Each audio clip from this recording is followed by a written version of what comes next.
Já se perguntou como um império de 500 anos pode cair? Roma não foi somente um império de grande território, foi também um poder militar incomparável, uma máquina estatal organizada, estruturada e dedicada ao domínio. Mas como foi possível que o magnífico Império Romano fosse dominado por bárbaros despreparados? Será que eram mesmo tão despreparados assim? Roma continua despertando em nós, que somos apaixonados pela história humana, fascínio e curiosidade. A história entende como sendo o ano de 27 a.C. a data de fundação daquele que ficaria conhecido como o Império Romano, tendo como fundador Gaius Julius Caesar Octavianus Augusto. Os primeiros séculos do Império foram marcados por crescimento e desenvolvimento. Porém, é a partir do terceiro século que Roma começou a enfrentar sucessivas crises que resultaram em seu fim, marcado no ano de 476 d.C., durante o reinado de Rômulo Augustulus. Para entendermos a queda de Roma, é preciso voltar no tempo, analisar aspectos culturais, sociais e econômicos daquela sociedade. Consideremos que o Império Romano era alicerçado em 3 colunas principais. A primeira coluna, o militarismo, as legiões romanas, o seu exército. A segunda coluna, a administração pública, as leis romanas e a infraestrutura do Estado romano. E a terceira coluna, a economia de Roma. Falemos a respeito do declínio do militarismo romano. É fundamental entender que o punho forte de Roma tornou-se também uma de suas maiores fraquezas. Conforme as fronteiras do império cresciam através de sucessivas conquistas territoriais, também aumentava a necessidade de manutenção de postos avançados. Assim, a demanda por mais homens no serviço militar era exponencial. O império já não podia contar apenas com os homens nascidos em Roma ou na Península Itálica, o que levou ao recrutamento de homens de outras partes do império, incluindo as províncias e, posteriormente, até mesmo de bárbaros não romanos. Foi através do Edito de Caracalla que todos os homens livres do império foram considerados cidadãos romanos. Contudo, apesar de integrados agora às fileiras do exército romano, legionários então, estes homens ainda guardavam lealdade à sua cultura e aos povos de sua origem, que muitas vezes levava a deserções ou até mesmo rebeliões. Naturalmente, a coesão interna do exército começou a se esfacelar. A falta de unidade culminou na fraqueza do exército romano, composto agora por soldados com motivações muitas vezes divergentes. A máquina de guerra, as legiões romanas, perderam então grande parte da sua força. O maior exemplo disto é a derrota do exército romano durante a Batalha da Floresta de Teutoburgo. Esta batalha interrompeu o avanço romano contra a Germânia, onde cerca de 20.000 romanos foram mortos quando um germânico, que recebeu o nome romano de Armínio, ao se tornar cidadão romano, traiu o governador Públio Quintílio Varo, levando-o a acreditar que estava marchando para suprimir uma rebelião, quando na verdade estava conduzindo as legiões romanas para uma armadilha. Foi no meio da densa floresta de Teutoburgo que as legiões 17ª, 18ª e 19ª foram dizimadas num ataque avassalador. As tropas romanas não tiveram condições de realizar suas manobras e executar suas formações com eficácia. E após 3 longos dias de intensa batalha, quase 20.000 romanos, incluindo legionários, tropas auxiliares e até mesmo civis, haviam morrido.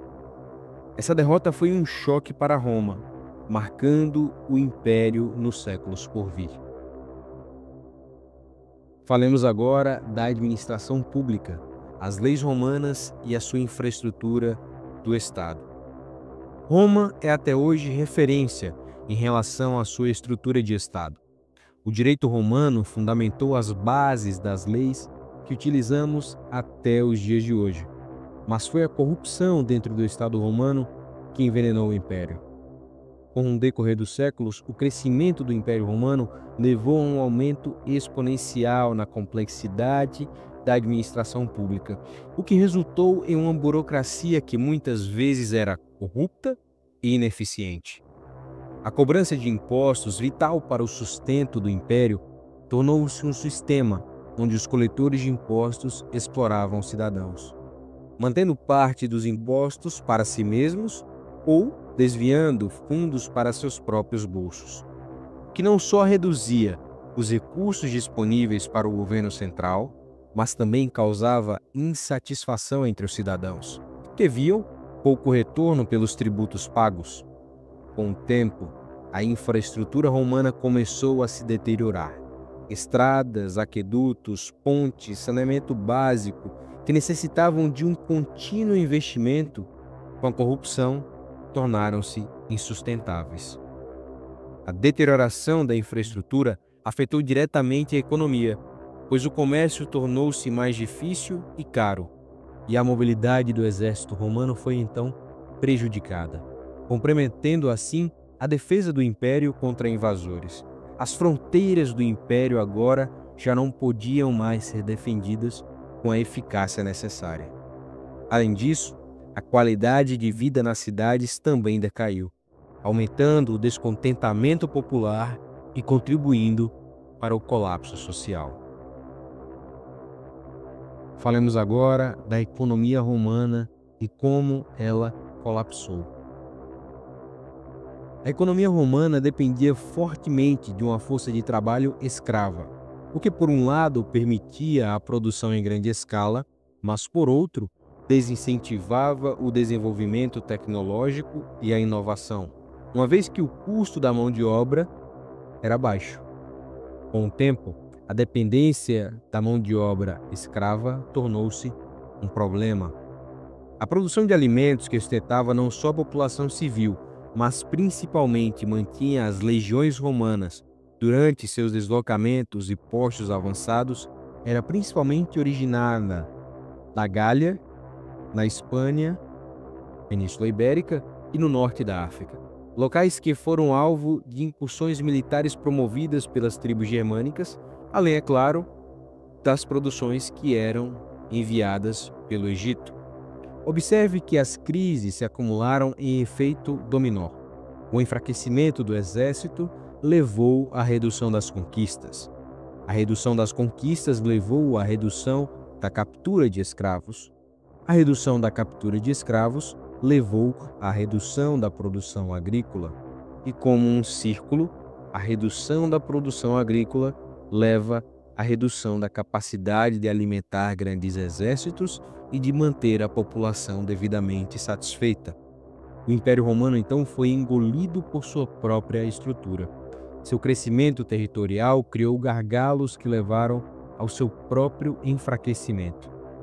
Quando observamos que Roma se sustentava sobre 3 grandes colunas e então enxergamos o que causou sua ruína, percebemos que os fatores eram interconectados. O exército dependia da economia, a economia dependia do exército, a administração pública dependia do exército e da economia e vice-versa. Assim, chegamos ao fim dessa breve explicação a respeito das causas que levaram ao fim do Império Romano do Ocidente. Devemos lembrar que, apesar de Roma ter caído, o Império Romano continuou vivo no Oriente por mais 1000 anos, tendo Constantinopla como sua capital. Roma continua despertando em nós curiosidade, fascínio e surpresa. Se gostou desse vídeo, inscreva-se no canal, deixe o seu like e compartilhe para que mais vídeos sejam produzidos.